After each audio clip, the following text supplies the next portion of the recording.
ಕಳೆದ 3 ದಿನದ ಹಿಂದಷ್ಟೇ ಬಿರುಗಾಳಿ ಸಹಿತ ಮಳೆಗೆ ರೈತರ ಅಪಾರ ಪ್ರಮಾಣದ ಬೆಳೆ ನಷ್ಟವಾಗಿತ್ತು. ತಾಲೂಕಿನಾದ್ಯಂತ ಸುಮಾರು 2,000 ಎಕರೆ ಬಾಳೆ ಬೆಳೆ ಸಂಪೂರ್ಣವಾಗಿ ನಾಶವಾಗಿ ರೈತಾಪಿ ವರ್ಗ ಸಂಕಷ್ಟಕ್ಕೆ ಸಿಲುಕಿರುವ ಹಿನ್ನೆಲೆ ಸರ್ಕಾರದಿಂದ ನಷ್ಟಕ್ಕೆ ಒಳಗಾಗಿರುವ ರೈತರಿಗೆ ನ್ಯಾಯಯುತ ಪರಿಹಾರವನ್ನು ಒದಗಿಸಿಕೊಡಬೇಕು ಎಂದು ಒತ್ತಾಯಿಸಿ ಶಾಸಕ ಎಚ್.ಎಂ. ಗಣೇಶ್ ಪ್ರಸಾದ್ ಅವರಿಗೆ ಮನವಿ ಸಲ್ಲಿಸಿದರು.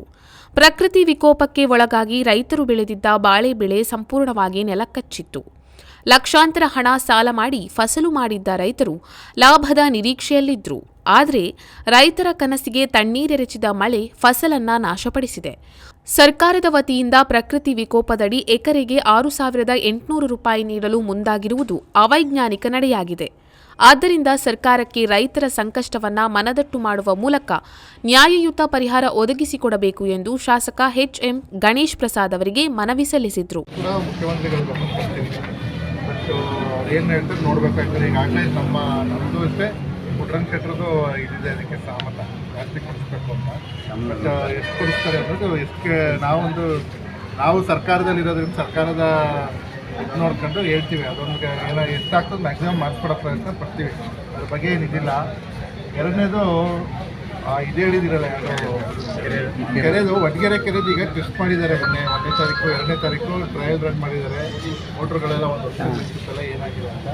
ಅಲ್ಲಿ ಮೇಲಾಪುರ ಕೆರೆ ಬಿಡಬೇಕು ಅಂತ ನಾವು ಮನವಿ ಮಾಡಿದ್ವಿ. ಅದ್ರ ಪ್ರಕಾರ ಅವ್ರು ಮಾಡ್ತಾರೆ, ಆಗ್ತದೆ. ಈಗ ನಲ್ಲೂರಮ್ಮನೆ ಕೆರೆಯವರೆಗೂ ಅದು ತಲುಪುತ್ತೆ, ಅನುಕೂಲ ಆಗ್ತದೆ ಅಂತ ಹೇಳಿದ್ದೀವಿ. ಗಾಂಧಿ ಗ್ರಾಮದ್ದು ಮಳವಳ್ಳಿ ಕೆರೆಯವ್ರಿಗೆ ಎಲ್ಲ ಕೆರೆಗಳು ಆಲ್ಮೋಸ್ಟ್ ತುಂಬಿರಬೇಕು ಅಂತ.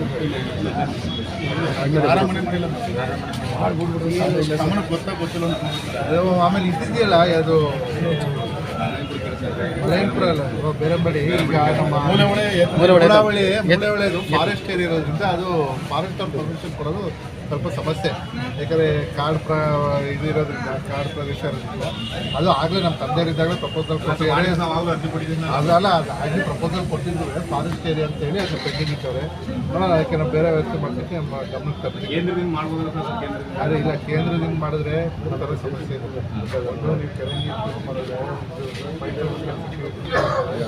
ರೋಡ್ ನಡ್ಸ್ಕೊಂಡಿದ್ದೀವಿ. ಈಗ ಫಸ್ಟ್ ಕಾಲು 9 ಗಂಟೆ 4 ಗಂಟೆ ಬಿಟ್ಟಿರುತ್ತೆ. ಕೇರಳದ ತಂದು ಇನ್ನೊಂದು ಪ್ರಾವಿಷನ್ ಬ್ಯಾನ್ ಮಾಡಿ ವೆಹಿಕಲ್ಸ್ ಓಡಾಟ ಮಾಡಿ ಅಂತ ಅವ್ರು ಆಗಲೇ ಇದು ಮಾಡ್ತಾರೆ. ಅದನ್ನ ನಾವು ವಿರೋಧ ಮಾಡ್ತೀವಿ, ಸರ್ಕಾರನೂ ವಿರೋಧ ಮಾಡ್ತೀವಿ. ಯಾವುದೇ ಕಾರಣಕ್ಕೂ